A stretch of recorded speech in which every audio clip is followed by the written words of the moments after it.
Hiriyyaa gaariin tulluu ta'ee si mul'isa. Hiriyyaa gadheen gufuu ta'ee si kuffisa. Akkam jirtu an Caaltuu Tamasgeen yookaan Mo'ii naan jedhe abbaan koo. Nagaan keessan akkam? Torban keessan akkam ture? Guyyaa har'aa waa'ee hiriyyummaa isiniif qabadhee dhufe. Meeqan keessantu hiriyyaa gaarii hordofee, hiriyyaa gaarii faana bu'ee, bakka gaarii, bakka yaada isaa, bakka yaada maatii isaa dhaabbatee jira laata? Meeqan keenyatti immoo hiriyyaa gadhee, hiriyyaa jireenya keenyatti gufuu ta'an hordofne, meeqan keenyatti jireenyi nurkaa burjaaja'ee manatti ol deebinee biyyattis maatiittis ba'aa taanee jirra laata? Kana keessatti akkasuma filaaltan abdiin qaba. Akka armaan gaditti taa'aa hiriyyummaa. Hiriyyaan hirkoodhaa, dhaabbata gaafas rakkinaati. Lafee dugdaa lafa ka'anidha.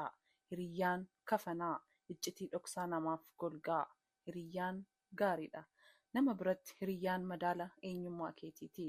Hiriyyaa kee naaf himii, eenyummaa kee siif hima jedhama. Jecha Oromoon mammaaku keessaa.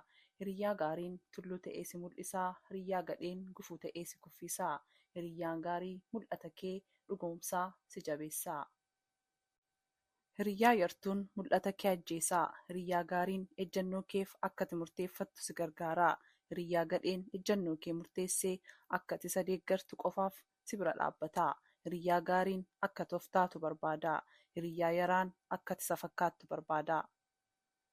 Ta'e halkallattiin jireenya kee irratti dhiibbaa uumaa. Hiriyyaan iddoo olmaa keetu murteessaa. Maal akka haasoftu, maal akka leelliftu irratti dhiibbaa uumaa. Hiriyyummaan bara jireenya keenya nama baay'ee iddoo hanqiseera. Hedduu kaayyoo manaa ba'eef dagachiisee maseena taasiseera. Qaroo hedduun hiriyyummaaf bakka kennan baay'een isaanii doomaniiru. Nama hayyuu rakkoo hawaasa isaa furuuf manaa bahetu rakkataa ta'ee dargaggeessa meeqatu karaatti hafee. Hiriyyummaan bara keenyaa kun immoo yuunivarsiitii, kolleejjichi qeerroo akka qeerransaa daaraa gootee nama biyya bulchutu harka namaa akka eegu ta'ee. Hiriyyummaa kanatu nama meeqa mana suusii fi dhugaatiif waardiyyaa taasisee. Harmee fi abbaan mucaa isaatti dhama'anii barsiisan hiriyyummaan harka duwwaatti isaan hambisee.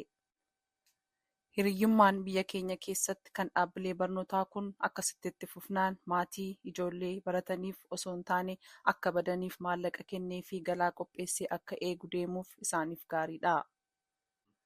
Bara kana abbaan loonsaa gurguree qabeenya isaa hunda gurguree badhala isaa yuunivarsiitiitti ergaa. Waggootaan booda ilmi isaa hiriyyaa badee loon ta'ee manatti galaa. Bara fuggisoo.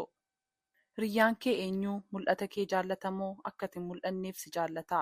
Hiriyyaan kee bilisummaa akka ati yaaddu moo akka ati isaaf yaaddu barbaadaa? Hiriyyaan kee akka ati galma geessu barbaadamoo akka ati galtee teessu barbaadaa? Hiriyyaan kee eenyuu? Ati nama biyya gaggeessuuf mul'ata qabdu yoo taate nama ganda bulchuuf abjootu waliin hin oolinii. Akka ati isa xiqqeessitee akka ati isaaf yaaddu dhiiba waan ta'eefi. Hiriyyaa keef jettee kaayyoo kee dhabuurraa kaayyoo keef jettee hiriyyaa kee dhabuu wayyaa. Sababni isaa yoo kaayyoo qabaatte hiriyyaa kee oolchuu dandeessa waan taateefi. Kaayyoo gaariin hiriyyaa gadhee waliin akka wal si dhabsiisu beeki. Mul'anni kee jabaa taanaan namoota yaada dadhabaa qaban waliin walii galuu hin dandeessu. Mana kaayyoo kee waliin ijaarte diiguurraa mandhee hiriyyaa yaraa waliin mandheeffatte jigsuutu mishaadha. Hiriyyummaan kan dhibee qilee nama buusu osoo hin taane kan dhidhiibee meeluu namaa fayyisu ta'uu qaba. Hiriyyummaan kan mul'ata namaa abjuu guyyaa godhu osoo hin taane kan mul'ata namaa dhugaa gochuu danda'u ta'uu qaba. Hiriyyummaan kan egeree kee dukkaneessu osoo hin taane ifa dukkana keessaa ta'uu qaba. Maarree hiriyyummaan sammuu sakaalee seenaa kee xureessuu hin qabu. Qixaan wal kabajanii wal utubuudhaan kan jiraatanidha. Hiriyyummaan si deeggaruu si hangoomsa. Hiriyyaan akka sammuusaatti akka ati deemtu si dhiibu garuu si garboomsa. Hiriyyummaan si gabroomsu sammuu kee hojiin ala godhee jireenya kee golgoleessa. Dachee kanarratti qofaa kee yoo hafteeyyuu namoota jal'oo waliin hin michoomin jedha Mahatma Gaandiin. Gaandiin jal'oota waliin michoomanii manca'uurraa qofaa jiraachuun akka wayyu akeeka. Nama mul'ata kee jaamsee kaayyoo kee hankaaksu caalaa siif jal'aan maaltu jira? Namni mataa kee dha'ee si madeessa. Namni xiinsammuu kee rukkute garuu si ajjeesa.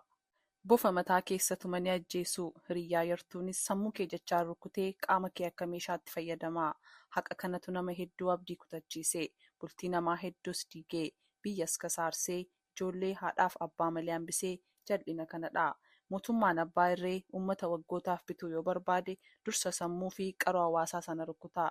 Innis ola deemtuu fi beekaa uummata keessaa funaanee ajjeesa. Sana booda hawaasni akka meeshaatti waan itti fe'an baata. waan kennaniifis nyaataa, maqaa waamameenis awwaataafi. Hiriyyaa yartuunis dursa qaroo fi qarooma kee doomsaa, eenyummaa kee si dhabamsiisee bakka siif hin malle si teessisaa, uffata kee qulqulluu sirraa mulqee darsaa yookaan bututtuu sitti uffisee mana dhugaatii si baasee mana dhugaatiitti si kaadhimaa, mana seenaatii si baasee mana araddaatti si miindessaa, galma kee si ajjeesee si gogsaa. Hiriyyaa gaariin tulluu ta'ee si mul'isaa, hiriyyaa gadheen gufuu ta'ee si kuffisaa. Kana ture uffaadha. Maddi barreeffama kanaa kitaaba Galaa Sammuu barreessaan Galataa Tsaggaa Imaanaatiini. Galataa Tsaggaa Imaanaadhaan qalamni kee hin qoorin galatoomii hedduurraa baranne jechaa. Hambaa miidiyaa laayik, sheer, sabskiraayib tolchaa. Galatoomaa hin badina. Guyyaa akkam jirtu kun sagalee hambaa miidiyaati. Kabajamoo jaallatamoo uummata bal'aa, uummata nagaa, uummata jaalalaa, uummata Oromoo maatiif watiin nagayaa isin jechaa. Hambaa miidiyaa neetwoork sagalee qabsoo uummata Oromoo ta'uu muuxannoo itti wal jijjiiruuf, seenaa goototaa fi jabdoota Oromoo itti wal barsiisuuf, aadaa fi afaan keenya ittiin guddisuuf, aartii fi artistoota keenya ittiin jajjabeessuuf, duudhaaf eenyummaa keenya ittiin wal barsiisuuf, yeroo kamittuu gola uummata Oromoo hunda seenee odeeffannoo isin qooduuf, saba sagalee dhabee diinni afaan qabee kaanseef sagalee ta'ee isin biraan ga'uuf irra deebi'ee yeroo isinii ibsuu gammachuu guddaadhaani. Hambaa miidiyaa neetwoork tursuun dirqama Oromummaati isiniin jechuun dhaamsa keenya. Miidiyaa hambaa yeroo hedduu miidhama.